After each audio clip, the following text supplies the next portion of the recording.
এই মুহূর্তে নতুন সরকারের ভোটের আগে মূল এজেন্ডাই ছিল কিন্তু যে বিগত সরকারের মতো কোনো পুলিশি হয়রানি নির্যাতনের শিকার হবে না মানুষ, এবং যে মব ভায়োলেন্স শুরু হয়েছিল বিভিন্ন সরকারের সময় এমন ঘটনাও ঘটবে না। মদের বিরুদ্ধে জিরো টলারেন্স অবলম্বন করবে সরকার।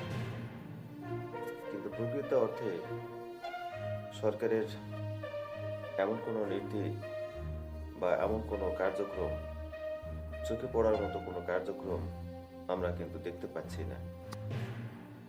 এখন জানি না পরবর্তীতে কি হবে, তবে সরকারের উচিত এই বিশেষ করে মবের বিরুদ্ধে যত দ্রুত সম্ভব অ্যাকশনে যাওয়া এবং এই মব প্রতিহত করা।